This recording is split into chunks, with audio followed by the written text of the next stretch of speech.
नमस्कार। मुद्दे की बात में आप सभी का स्वागत है। वाराणसी के सीर गोवर्धन में गुरु रविदास के मंदिर से बीजेपी ने चुनावी शंखनाद किया है। दलित वोटों को साधने के लिए कार्यक्रम उनकी जयंती यानी कि फरवरी तक 7 महीने तक लगातार चलेगा और ये 2027 के उत्तर प्रदेश विधानसभा चुनाव को ध्यान में रखते हुए बीजेपी के दलित आउटरीच के तौर पर देखा जा रहा है।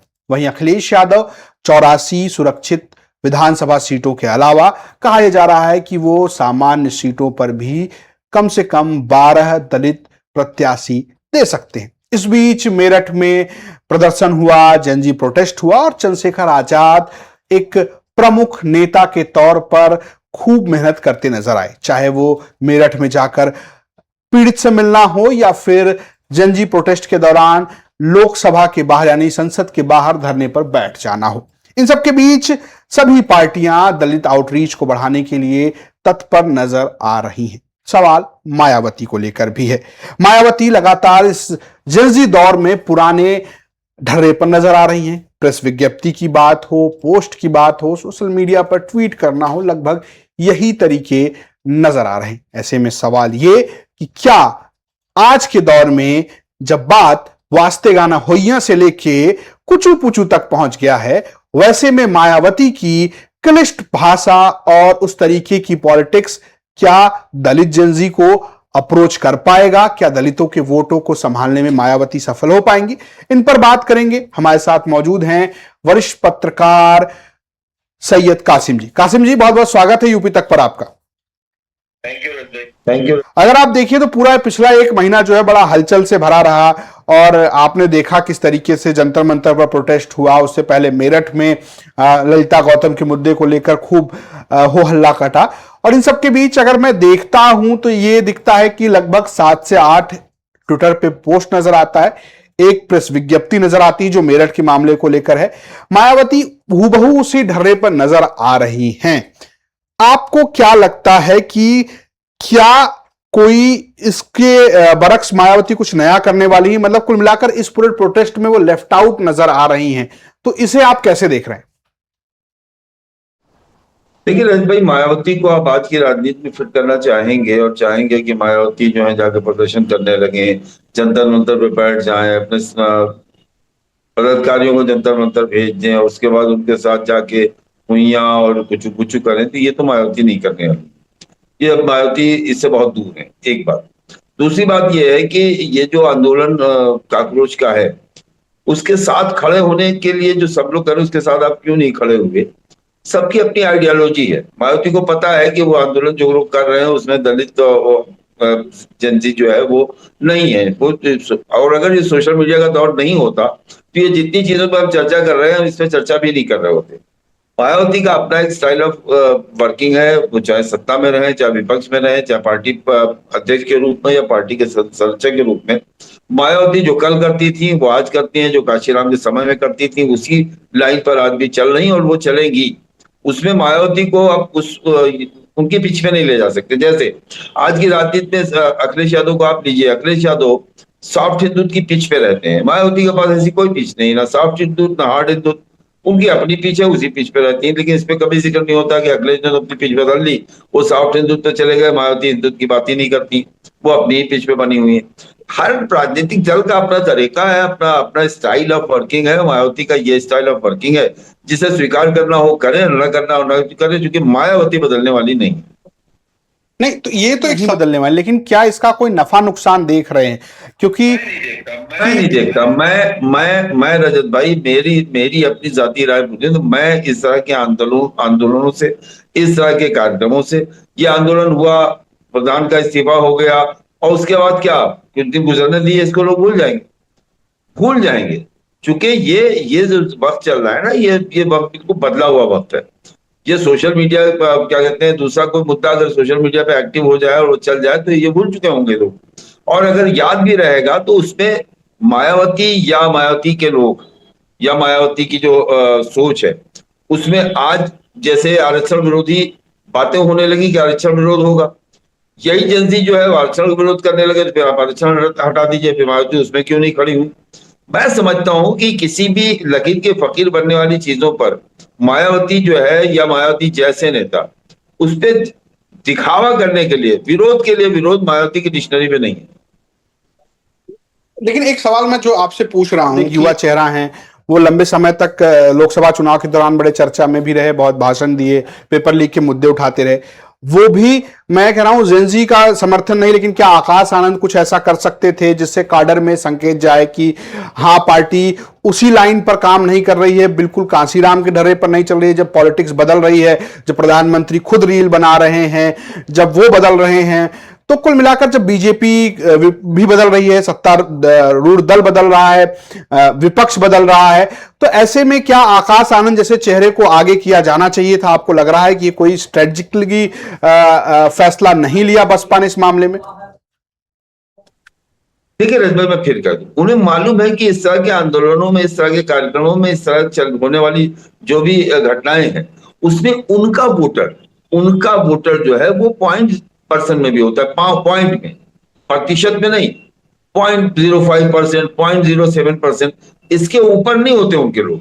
तो ऐसे में वो जाके और अपना उसका समय क्यों खराब करें? उसके लिए वो उनकी राजनीति, आज की ये जो जेनजी का आंदोलन है और सब उसका वो है, ये इसके पक्ष में है, वो उसके पक्ष में है। हर राजनीतिक पार्टी का अपना एक स्टाइल ऑफ वर्किंग होता है। मायावती तो बिल्कुल खुला उनका हुआ। आज भी एक आया उनका ट्वीट, उसको मैंने पढ़ा ही नहीं, इतना लंबा होता है कि उसे पढ़ता नहीं। उनके लोग उसकी एक एक लाइन को पढ़ लेते हैं और उनके लोग उससे संतुष्ट हो जाते हैं। तो मैं समझता हूं कि हम लोग जब भी बात करें इस तरह के मुद्दों पर, मायावती के सड़क पे उतरने की बात, मायावती के बाहर निकलने की बात, आकाश आनंद को न निकालने की बात, हम लोग तब से कर रहे हैं जब से वो आकाश आनंद को मुजफ्फरनगर लेके गई थी। वो अपनी मर्जी की राजनीति करती है, अपने हिसाब से करती है, और आज तक उसका उनको नुकसान नहीं हुआ है। नुकसान हुआ 2022 में पहली बार उनको, जब उनका जो वोट 19.5% होता था वो 13.5% रह गया, लेकिन उसके कारण दूसरे थे। लोकसभा में 24 में वो लौटी हुई नहीं दिखाई दी और उनका वोट प्रतिशत 10% रह गया। ये भी उसका कारण दूसरा था कि लौटी हुई नहीं दिखाई दे रही थी।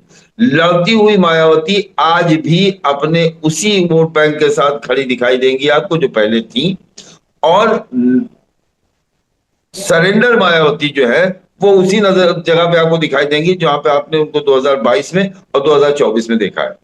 तो आप क्या देख रहे हैं, वो लड़ती हुई नजर आ रही है कि नहीं नजर आ रही? अब पिछले मुकाबले से कुछ बेहतर दिखाई देता है, लेकिन अभी भी वो लड़ाई जैसे होना चाहिए था। हालांकि उन्होंने आकाश आनंद को एक बार फिर फील्ड में डाला है और 10 तारीख को वो हाथरस के कैंडिडेट के अनाउंसमेंट बनाएंगे। 25 को एक और कैंडिडेट का अनाउंसमेंट होगा, वहां गौतम बुद्ध नगर में जेवर वहां रहेंगे। और प्रदेश की लगभग 100-150 विधानसभाओं में कैंडिडेट की घोषणा में आकाश आनंद के कार्यक्रम लगाए जाने की तैयारी है। उससे युवाओं में जो एक उनके युवा हैं, देखिए राजनीति में वोट बैंक बटे हुए हैं, बिल्कुल स्पष्ट लाइन खींची हुई है, उसमें कोई बहुत ज्यादा दिमाग लगाने की बात नहीं है। भारतीय जनता पार्टी का साथ शेरुकास का वो तबका जो जिसे खटिक कहते हैं, जिसे कोरी कहते हैं, जिसे वाल्मीकि कहते हैं, ये भारतीय जनता पार्टी के साथ पूरी तरह से कल भी था, आज भी है। पासी में बंटवारा है, भाजपा में भी है, समाजवादी पार्टी में है, थोड़ा मोड़ा बहुजन समाज पार्टी के साथ भी है। जाटो पूरे का पूरा मायावती के साथ है, और थोड़ा मोड़ा जो है उसका हिस्सा जो बहुत ही जो आपके जोग्राफिकली जो आबादी के हिसाब से कहीं कहीं मुसलमानों के बीच में दलित जाटो रहता है, उसका विवाद उससे रहता है, वहां वो भाजपा को वोट दे दे, एक अलग बात है।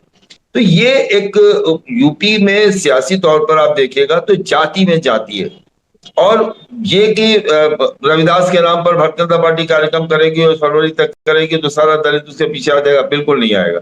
समाजवादी पार्टी अगर करती है तो उसको लगता है कि हम सामान सीट पे अनुसूचित जाति। मैं आपको बताऊं, अयोध्या का बड़ा जिक्र होता है, रजत भाई मेरी लोकसभा है, अयोध्या में अवधेश प्रसाद पासी थे और सामान सीट पे पासी जीत के आया, उसका क्या मैं आपको दरियाबाद में सबसे ज्यादा पासी है, सबसे कम वोट से वहां जीती है। मिल्कीपुर में बहुत ज्यादा पासी है, कम वोट से वहां जीती है। रुदौली में पासी 90,000 के ऊपर है, वो लीड नहीं मिली, और बीकापुर में पासी कम है और सबसे ज्यादा वोट से जीती समाजवादी पार्टी।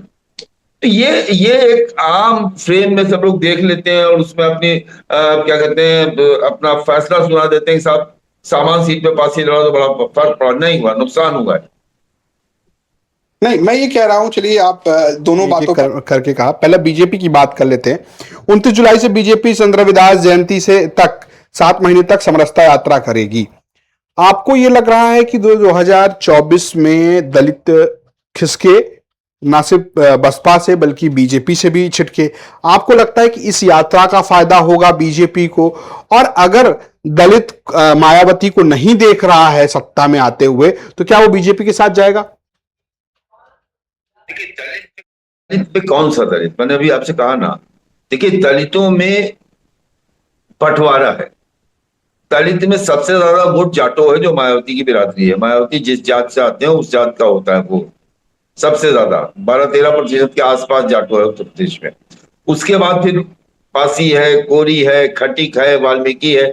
जाटो के अलावा ये जितनी बाकी जातियां आपको मैंने बताई हैं, धोबी है, ये भारतीय जनता पार्टी का वोटर ऑलरेडी है, ऑलरेडी बीजेपी को वोट करता है और अच्छी संख्या में करता है। जैसे खटिक है, 90% तक भारतीय जनता पार्टी को वोट करता है। वाल्मीकि है, 85-90% तक भारतीय जनता पार्टी को वोट करता है। कोरी है, 60-65% भारतीय जनता पार्टी को वोट करता है। पासी है, 50% प्लस भारतीय जनता पार्टी को वोट करता है।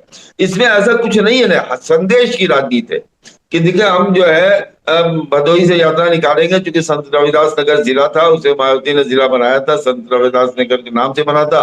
पहली बार जब गठबंधन की सरकार थी, मुलायम सिंह ने घोषणा की थी उसकी, मायावती आई, उन्होंने संत रविदास नगर को रहने दिया, मुलायम सिंह ने उसका नाम बदल दिया, फिर मायावती आई, फिर उन्होंने संत रविदास नगर कर दिया। तो ये संकेतों की राजनीति है, और ये संकेतों की राजनीति किसी वोट को पूरी तरह से मोबिलाइज करने और हटाने और कमजोर करने और साथ लाने के लिए कभी ये कामयाब नहीं होती है। रजत भाई, बात करते हैं, चलिए जो आप कह जाटों रहे की हैं बात कि करते जाटव जो है वो एक तरीके से 10% से ऊपर जो है वो 2024 के चुनाव में मायावती के साथ रहा, और कहा यह गया कि मूलतः वह जाटव वोट ही उनके साथ रह गया है मायावती के साथ। चंद्रशेखर आजाद वो जाटव हैं, और आपने देखा कि ललिता गौतम का मामला जब मेरठ में हुआ, वो भी जाटव समाज से हैं, बहुत सक्रिय। जाटव वोट पूर्वांचल में भी है, लेकिन पश्चिम में ज्यादा मजबूत नजर आता है। क्या चंद्रशेखर को आप देख रहे हैं, क्योंकि वो तो एक्टिव हैं, वो तो सड़क की पॉलिटिक्स करते हैं और उसी तरीके की वो पॉलिटिक्स कर रहे हैं, आप ये देख रहे हैं कि मायावती को चंद्रशेखर नुकसान पहुंचा सकते हैं? क्योंकि वो तो कांसीराम की भी बात कर रहे हैं, वो विरासत की भी बात कर रहे हैं, एक तरीके से विरासत पर दावा ठोक रहे हैं। अगर मैं ये मान भी लेता हूं कि मायावती के पोस्ट उनके वोटर पढ़ते हैं, तो ये भी तो होगा कि ऐसा तो है नहीं कि दलित वोटर, जाटव वोटर इंस्टा नहीं चलाता है, या वो तमाम वीडियोस नहीं देखता है, या उसका एल्गोरिदम वैसा नहीं है। क्या आपको लगता है कि चंद्रशेखर कुछ हद तक नुकसान कर सकते हैं मायावती का, या आपको लगता है कि ये सारी कोशिश व्यर्थ है? नहीं देखिए, ऐसा है इसमें कोई शक नहीं कि चंद्रशेखर जो नौजवान तबका है उसमें उनकी लोकप्रियता है, और ये पिछले 10 साल से चंद्रशेखर अपने इसी तरह की, एक आज के नहीं, जैसे वो कल करते थे वैसे ही आज कर रहे हैं, लगातार लगे हुए हैं। लेकिन इसी बीच में वो बिहार जाके भी इलेक्शन लड़ते हैं, राजस्थान भी जाके लड़ते हैं, मध्य प्रदेश भी जाके लड़ते हैं, योगी आदित्यनाथ के खिलाफ लड़ने चले जाते हैं चुनाव काशीराम, क्योंकि हर बार प्रधानमंत्रियों के खिलाफ इलेक्शन लड़ते हैं तो उसी रास्ते पे चलते हैं, उसके बाद वो अब नगीना से MP हो जाते हैं। चंद्रशेखर ने अभी आपको अपने वोट में साबित नहीं किया है। जो लोग नगीना की बात करते हैं, वरद भाई, सबसे पहले मैंने यूपी तक पे एक बात कही थी कि नगीना में 60% प्लस मुस्लिम है, 60 के ऊपर, और 22% वहां पे शेड्यूल कास्ट है। 22% में 4 उम्मीदवार लड़ रहे थे, ऐसे में 22% में तय नहीं है कि किसे कितना ज्यादा वोट मिला। सेकंड पे भारतीय जनता पार्टी थी, थर्ड पे समाजवादी पार्टी थी, चौथे नंबर पे वहां बहुजन समाज पार्टी थी। तो जब तक आदमी जो है ना, उसको इलेक्शन से नतीजे ना आ जाए सामने, तब तक जज करना, असेस करना बड़ा मुश्किल है। चंद्रशेखर को अभी तक इतने चुनाव लड़ने के बाद 1% वोट भी नहीं पा पाए हैं, वो 1% भी। और बहुजन समाज पार्टी जो है मायावती के नेतृत्व में, बहुजन समाज पार्टी को 10% के आसपास वोट मिल जाता है जाटो समाज का। तो ऐसे में अभी चंद्रशेखर को मायावती का विकल्प मान लेना, या मायावती 2027 में अगर मायावती लड़ रही है, लड़ती हुई दिखाई देती है, तो मायावती मुख्यमंत्री के लिए लड़ रही है, और मायावती मुख्यमंत्री बनने के लिए लड़ रही, तो फिर वहां वोट का बंटवारा कम से कम जाटो समाज में तो होता हुआ नहीं दिखाई देता है। और एक चीज मैं आपको और बता दूं, जाटो और है और चंद्रशेखर की बिरादरी और है। बताइए बताइए, चंद्रशेखर क्या अंतर है दोनों में? चंद्रशेखर जाटो नहीं है, चंद्रशेखर गौतम चमार बिरादरी जो होती है उससे आते हैं। तो कुल मिलाकर आप ये कह रहे हैं कि उनकी जो सियासत, जाटवों की सियासत नहीं है। लेकिन मैं ये पूछ रहा हूं मैं आपसे कि आपको ये लगता है कि जो चंद्रशेखर आजाद कर रहे हैं, अगर वो कोई गठबंधन करते, जैसे ओवैसी से उनके गठबंधन की बड़ी चर्चा, अगर ऐसा कोई गठबंधन होता है, तो क्या वो तब मायावती के जो वोटर हैं उनमें सेंधमारी करने में सफल हो पाएंगे? चंद्रशेखर और ओवैसी का अगर गठबंधन होता है तो मायावती और अखिलेश यादव दोनों का नुकसान होगा, दोनों का नुकसान होगा। मायावती का कम होगा, अखिलेश का ज्यादा होगा। आखिरी सवाल मैं आपसे लेना चाह रहा हूं, जो बात हमने कही कि अखिलेश यादव जो आप नकार रहे हैं कि कोई फर्क नहीं पड़ता है कि आप जनरल सीट पर दलित प्रत्याशी दे दें, उसका कोई असर होगा। राहुल गांधी और अखिलेश यादव लगातार साथ नजर आ रहे हैं। राहुल गांधी भी लगातार कोशिश कर रहे हैं कि दलित वोट उनके साथ आए। यहां तक कि राजेंद्र पाल गौतम को प्रभारी भी बनाया गया उत्तर प्रदेश में, और लगातार सामाजिक न्याय की बात हो, जनगणना की बात हो, लोकसभा में खुलकर राहुल गांधी बोलते रहे हैं और उनके उनकी एक अलग पॉलिटिक्स है। दोनों अगर साथ हैं उत्तर प्रदेश में, जो अभी तक नजर आ रहा है, उसका असर देख रहे हैं, क्योंकि कांग्रेस को लगता है कि कांग्रेस के नाम पर जो वोटर, दलित वोटर सपा के साथ नहीं जाएगा, वो कहीं ना कहीं कांग्रेस के नाम पर एकजुट हो सकता है। क्या आप कोई तबका देख पा रहे हैं दलित वोटर के तौर पर कि मैं सहमत हूँ, बिल्कुल मैं सहमत हूँ। राहुल गांधी के और कांग्रेस, आज की कांग्रेस, जो कांग्रेस आज की है, जो मनुस्मृति की बात करती है, जो आरक्षण की बात करती है, जो संविधान की बात करती है, उस कांग्रेस के साथ पुराने, चूंकि बुजुर्गों के जमाने से, पुरखों के जमाने से वो कांग्रेस में रहा है। तो बहुजन समाज पार्टी के बाद अगर उस समाज की कोई पसंद है तो वो कांग्रेस पार्टी हो, इससे इनकार नहीं किया जा सकता। मैं इस बात से आपके एग्री करता हूं कि राहुल गांधी बहुत पर्सनालिटी थे जिनकी वजह से 2024 में शिवकाश का बड़ा वोट, जो बहुजन समाज पार्टी को 4-5% का वोट का नुकसान हुआ था, वो वोट जो है राहुल गांधी की वजह से भारतीय जनता इस अलायंस को गया था। और इसको आज भी जब ग्राउंड पे हम लोग जाते हैं, पूछते हैं, तो पता करते हैं, तो बताता है हमसे शिवकाश का, जाटो समाज का व्यक्ति, कि हम राहुल गांधी के उस पे, और बसपा लड़ती हुई दिखाई नहीं दे रही थी, भारतीय जनता पार्टी को रोकने के लिए हमने राहुल गांधी को, समाजवादी पार्टी को, उसके गठबंधन को वोट किया था। इस बात से इनकार नहीं किया जा सकता। अगर बहुजन समाज पार्टी मजबूती से लड़ती हुई नजर नहीं आ रही है और राहुल गांधी और समाजवादी पार्टी का अलायंस है, कांग्रेस का और समाजवादी पार्टी का, तो उसका फायदा बिल्कुल इस अलायंस को मिल सकता है, दलित वोटों में भी। और उसमें खाली जाटो ही नहीं, उसमें कोरी में भी मिल सकता है, खटिक में भी मिल सकता है, पासी में भी मिल सकता है, वाल्मीकि में भी पा सकता है, क्योंकि पहले ये वोटर्स जो है कांग्रेस को वोट करता रहा है। तो ये एक सच्चाई है कि कांग्रेस के अलायंस में अगर बहुजन समाज पार्टी का 2022 जैसा लड़ने का तरीका रहा और मजबूती से बहुजन समाज पार्टी लड़ती हुई न दिखाई दी, तो ये वोट स्विच कर सकता है कांग्रेस की तरफ। लेकिन कुछ पॉकेट्स में, जैसे एटा, इटावा, मैनपुरी वाला जो हिस्सा है, इस पॉकेट में वो फिर भारतीय जनता पार्टी के साथ आपको दिखाई देगा, क्योंकि वहां पर यादव जाटों के बीच में बहुत ही ज्यादा खाई है, बड़ी खाई है, उस खाई को पाटना बहुत आसान नहीं है। रजत भाई, और एक और सवाल ले लेता हूं, क्योंकि इस चर्चा होती है कि चंद्रशेखर भी इस गठबंधन में आ सकते हैं। अगर ये तीनों कॉम्बिनेशन बनता है तब कोई फर्क नहीं पड़ता।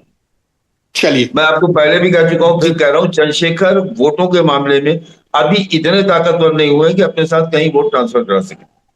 जी, हम बात कर रहे थे आज की किस तरीके से उत्तर प्रदेश में दलित आउटरीच का प्रोग्राम चल रहा है और किस तरीके से पार्टियां उसमें अप्रोच कर रही हैं, और खासकर मायावती जो एक उत्तर प्रदेश में 4 बार की मुख्यमंत्री रही और उनकी पार्टी को एक बड़ा दलित वोट मिलता रहा है, तो क्या वो इसे संभाल पाएंगी। और उन सबके बीच जब तमाम प्रोटेस्ट, जेंजीज की बात होती नजर आ रही है। इन सारे सवालों का जवाब दे रहे थे हमारे साथ सैयद कासिम जी। बहुत बहुत आभार कासिम जी आपका, और आप सभी दर्शकों का भी बहुत बहुत आभार। देखते रहिए यूपी तक। नमस्कार।